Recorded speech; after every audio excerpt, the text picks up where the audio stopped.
Top quality और consistent performance के लिए सिर्फ सिल्वर पंप नाम याद रखना। વાત વડોદરાની કરીએ। વડોદરામાં વધુ એક સ્કૂલને બોમ્બથી ઉડાવી દેવાની ધમકી મળી છે। રિફાઇનરી સ્કૂલને બોમ્બથી ઉડાવી દેવાની ધમકી ભર્યા ઈમેલ મળ્યા છે।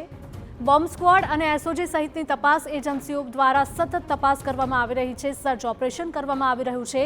અતિ સંવેદનશીલ આઈઓસીએલ સંકુલમાં આવેલી છે આ સ્કૂલને ખાલી કરાવી પોલીસ દ્વારા સર્ચની કાર્યવાહી કરવામાં આવી।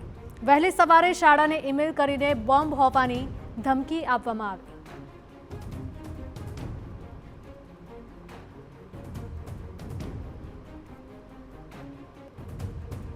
મહત્વનું છે કે સતત બીજા દિવસે વડોદરાની સ્કૂલમાં બોમ્બ હોવાની ધમકી આપવામાં આવે છે। ગઈકાલે શહેરના સમા વિસ્તારમાં આવેલી નવરચના સ્કૂલમાં ઈમેલ કરીને બોમ્બ હોવાની ધમકી આપવામાં આવી હતી। સંવાદદાતા અંજલિ ઓઝા જોડાયા છે ફોનલાઈન પર। અંજલિ, જણાવશો કે વડોદરામાં એક સ્કૂલને બોમ્બથી ઉડાવી દેવાની ધમકી આપવામાં આવી છે, એક ઈમેલ મળ્યો છે, ગઈકાલે પણ આવી ધમકી મળી હતી।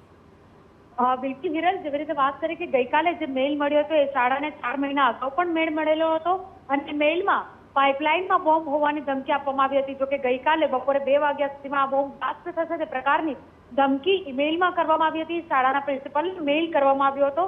ત્યારબાદ 24 કલાકમાં બીજી વખત જે બોમ્બ થ્રેટ છે તે મળી આવ્યો છે। વડોદરા શહેરની રિફાઇનરી સ્કૂલને ઉડાવી દેવાની ધમકી મળી છે। બોમ્બ સ્ફોટ એસઓજી સહિતની તપાસ એજન્સીઓ દ્વારા સ્કૂલ ખાતે પહોંચી અને તપાસ કરવામાં આવી રહી છે। રાહતની વાત એ છે કે શાળામાંથી કોઈ પણ વસ્તુ શંકાસ્પદ મળી આવી નથી, પરંતુ જે પ્રકારે ઈમેલ મળી રહ્યા છે ત્યારે વડોદરા શહેરની આ શાળામાં કોણે આપ્યા છે તે તપાસનો વિષય છે। એસઓજી પોલીસની તમામ એજન્સીઓ, બોમ્બ સ્ક્વોડ, ડોગ સ્ક્વોડ, આ તમામ એજન્સીઓની સાથે સ્થાનિક પોલીસ પણ તપાસમાં જોડાઈ છે અને સાથે સાથે જે રીતે બોમ્બની ઉડાવી દેવાની ધમકી મળી રહી છે, શાળાને ઉડાવી દેવાની ધમકી મળી છે, તે ધમકીના પગલે શાળામાંથી બાળકો અને શિક્ષકોને રજા આપી દેવામાં આવી છે અને પોલીસ વિભાગ દ્વારા તમામ વસ્તુની ચેકિંગ કરવામાં આવી રહ્યું છે, તપાસ કરવામાં આવી રહી છે। જો કોઈ પણ પ્રકારની શંકાસ્પદ વસ્તુ નહીં મળી આવે તો આવતીકાલથી શાળાને શરૂ કરવાની પરવાનગી આપવામાં આવશે। જો કે હાલ તો શાળાને બંધ કરી દેવામાં આવી છે। બિલકુલ અંજલિ, માહિતી બદલ આપનો આભાર। તો અતિ સંવેદનશીલ એવી આઈઓસીએલ સંકુલમાં આવેલી છે આ સ્કૂલ અને આ સ્કૂલને બોમ્બથી ઉડાવી દેવાની ધમકી મળી છે।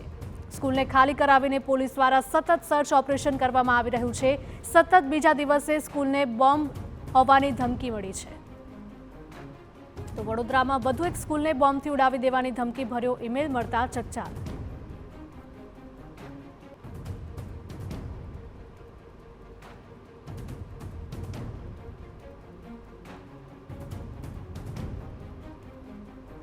તો વડોદરાની એક સ્કૂલ છે કે જે આઈઓસીએલ સંકુલમાં આવેલી છે, ત્યાં સતત બીજા દિવસે બોમ્બ હોવાની ધમકી હોવાનો ઈમેલ ભર્યો મેલ મળ્યો છે। મહત્વનું છે કે સતત બીજા દિવસે વડોદરાની સ્કૂલમાં બોમ્બ હોવાની ધમકી આપવામાં આવી છે। ગઈકાલે શહેરના સમા વિસ્તારમાં આવેલી નવરચના સ્કૂલમાં પણ ઈમેલ કરીને બોમ્બ હોવાની ધમકી આપવામાં આવી હતી, જે બાદ બોમ્બ સ્ક્વોડ અને ડોગ સ્ક્વોડ સહિતની ટીમોએ સ્કૂલમાં સઘન ચેકિંગ કર્યું હતું, પરંતુ કોઈ વાંધાજનક વસ્તુ અહીંયાથી નહોતી મળી આવી।